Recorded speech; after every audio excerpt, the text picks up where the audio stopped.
ናኦል ሊዲያን ገደላት። በጣም ያሳዝናል። ወንድሙ ግራ ተጋብቷል። እንግዲህ ዴቭ በጣም ነው ያዘነው። ምክንያቱም ሊዱን በጣም ይወዳታል።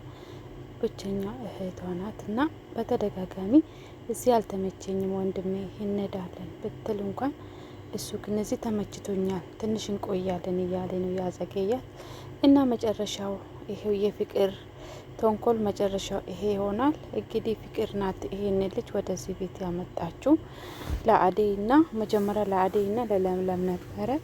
እሱ ግን ያው ሊዲያ ምንም ብዙ ነገር አልጠረጠረችም፣ ግን ስራ አለ ብሎ ነው ነበረ እዛ ወሰደው።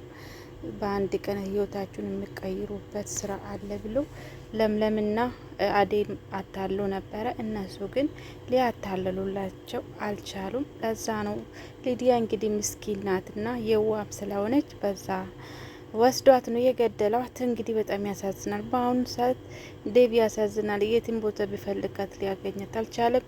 እንደገና ደግሞ ፍቅርን አነቃትና ደበደበት። እንደገና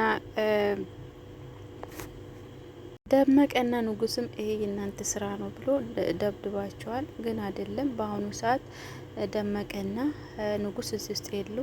ቢሆንም ግን ደመቀና ንጉስ ለማገት ትንሽ አግቶ ነው የሚለቁት እንጂ እንደዚህ በጣም የከፋ ችግር አያደርሱም። እንደዚህ አይታችኋል። ፍቅርን አግቶታል፣ አደይን አግቶታል። ግን ደግሞ ቅጣት ነው እንጂ እንደዚህ እስከ ህይወት ማጥፋት ድረስ እንትን አይደለም። ግን ቤዛ ታውቃለች ይሄ ነገር እሱ እንደገደላት ቤዛ ሰምታለች። ቤዛ እንግዲህ አብረን እንስራለን ብላ ተስማምታለች። ቤዛም እንግዲህ ጨካኝ ናት። ቤተሰቦች ደህና ናችሁ ወይ? ሰላማችሁ ይብዛልኝ። ደህና ናችሁ? ሰራተኛ አደይ ክፍል 47 ተለቋል። ገብታችሁ ይሁ ላይክ ሰብስክራይብ አድርጉ። እስኪ በቅንነት አዲስ ሆናችሁ ለቤቴ ሰብስክራይብ በማድረግ ቤተሰብ ሆኖ ማለት ይወዳለሁ። ነባሪዎች ደግሞ በላይክ አበረታቱኝ። እንግዲህ በዛሬ ቀን የሚያሳዝን ዜና ነው። ናኦል እንግዲህ ጥሩ ሰው መስሎ እዛ ቤት እንዲቆይ እዛ ቤት እንዲገባ ያደረገችው ፍቅር ነው። ፍቅር እንግዲህ መጀመሪያ በቅናት ተነሳችሁ፣ ሁሉንም ሰው ጠልታታለች።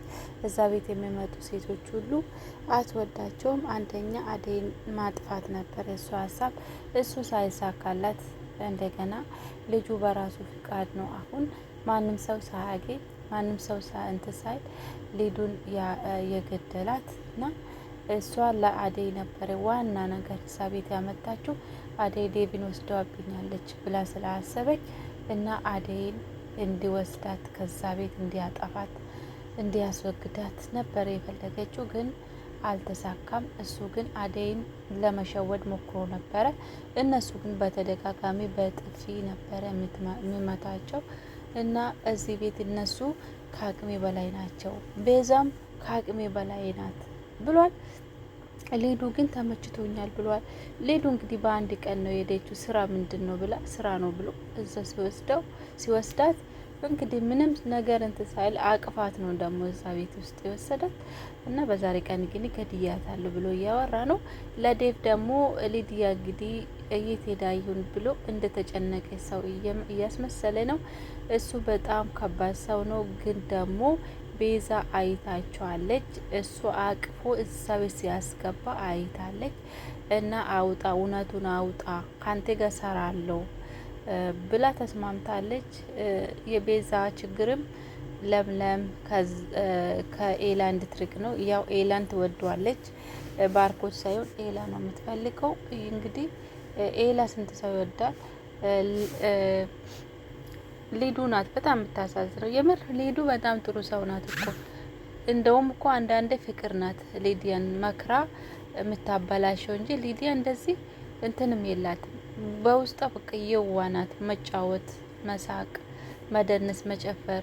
እንግዲህ ኤላ ራሱ በተደጋጋሚ እኮ አንቺን ያገባ ሴት ታድሏል እያለት ነበረ እና በቃ ስደብራት ኤላ ጋር ስትል ኤላም ደግሞ ድብርት ሲይዞ በቃ ደንሽልኝ ይላታል። እና በዛሬ ቀን ግን ኤላ ስለ ሊዲያ ብዙ ነገር ሲያወራ ለምለም ቃንታለች። ለምንድን ነው ይሄ ሁሉ ስለ ሊዱ የምታወራ? እሺ ዴቭ እንኳን ቢሆን ወንድሙ ነው፣ ሲንጎ ነው። አንተ ያስጠረጥራል አለች። ያው እንግዲህ ለምለም በጣም ቅናት አላት። ያው መቅናቱ ጥሩ ነው፣ ግን መቀነሱ ይሻላል። እንደዛ ነው ብቻ። ሊዲያ አሁን እኮ ያ ልጅ እንግዲህ ፕራንክ ቢሆን ጥሩ ነው። ያው አስቀምጦ ብዙ ነገር ፈተና ከመጣ በኋላ ወይ ደግሞ አይቶ ከተረጋጋ በኋላ ቢለቃት ጥሩ ነው። እንደው እንዴት ይገላታል? ይሄ እቺን የመሰለች ልጅ ከባድ አይደለም እንደ ሰው መግደል? እና እዛ ወስዳቸው ለምንድን ነው የሚጋላቸው ብላ ይህ ስለ ሊዲያ መታገድ ወይም መገደል ደመቀና ንጉስ በአሁኑ ሰዓት ይሄ ውስጥ እጅ የላቸው። ምክንያቱም እነሱ ቢያግቱም ይሄን አይል ከባድ ወንጀል አይሰሩም። እንግዲህ ይሄ ነውል የሚባለው ጥሩ ሰው መስለው እንደውም ቤት የተከራዮቼ ቤት ተቃጥሏል፣ ለትንሹ እዚህ ሊቆይ ብለህ ጠይቀው ብላ እንደዚህ ያደረገችው ፍቅር ናት። ይሄ ሁሉ ሴራ ያሴረችው ፍቅር ናት ማለት ነው። እና በዛሬ ቀን ግን ደመቀና ንጉስ እዚህ ውስጥ የሉም። እና ግን ያ ሁሌ አደይም እንደገና ደግሞ ፍቅርን ያገታቸው እነሱ ስለሆኑ ለዛ ነው በዛሬ ቀን ዴቭ ሄዶ እነሱን ደበደባቸው። ቢሆንም ግን ደመቀ ተበሳጭቷል። እሱ ሀብታም ቢሆን እኛን ማደብደብ የለበትም እያለ ነበረ።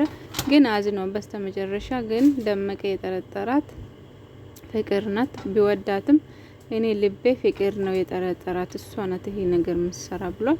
እውነት ነው፣ ጥርጣሬው ጥሩ ነው። እና ግን ደግሞ ሮጦ ሄዶ ዴቭ ፍቅርን ደብድቦታል። እንግዲህ አንቺ ነሽ እንደዚህ ያደረግሽው እንዴት እንደዚህ ብሎ ቢጠይቃትም እሷ ግን እኔ ያላደረኩም ብላለች። ግን ደግሞ ናኦልን በተደጋጋሚ ስጠይቀው ናኦል ራሱ ለፍቅር አልተናገራትም። ፍቅር ግን ሴቶቹን እንዲጎዳ ብላ ነበር እዛ ቤት ያመጣችው። ግን ይሄ ልጅ ናኦል የሚባለው ልጅ ከፍቅር የባሰ ተንኮለኛና ወንጀለኛ ነውና ለዛ ነው በቃ ያሁኑ በጣም ከባድ ነው። እነዛ ቤት የገባ ከባድ ነገር ነው። ሴቶቹን እየወሰደ እዛ እየገደላቸው እንዴት ይሆናል? እና ቤዛ ደግሞ አብረን እንሰራለን፣ የኔ ችግር ለምለም ናት ብላለች። እና ከተስማማሽ አብረን እንሰራለን ብሎ ተስማምቷል። ብቻ በጣም ከባድ ነው። አደይም ተጨንቃለች። ዴቪ ራሱ በዛሬ ቀን ተጨንቁ መሄጃ ሀጥቷል። እንግዲህ ታውቃላችሁ ሊዱን በጣም እንደሚወዳት አለ። ሊዱ ያው ይቆጣታል፣ ቢሆንም ግን እየተጫወተች ዘና ታደርጓለች። እና በዛሬ ቀን እንግዲህ አደይ እንድሰማት ለአደይ ይሄ ሁሉ አካፍሎታል። የሱ ጭንቀት በአሁኑ ሰዓት ያለ ሁኔታ ከባድ እንደሆነ ለአደይ ተናግረዋል። እና ትንሽ ተስፋ አግኝቷል። አደይ እንግዲህ በጣም ነው የሚያፈቅራት። አደይ ግን ለሱ እስካሁን ምንም መልስ የለም። አደይ እንግዲህ አደይ የዴቭን ፍቅር ካልተቀበለችው መቼም ቢሆን ደና እንደ ዴቭ የሚወዳትን ሰው አታገኝም።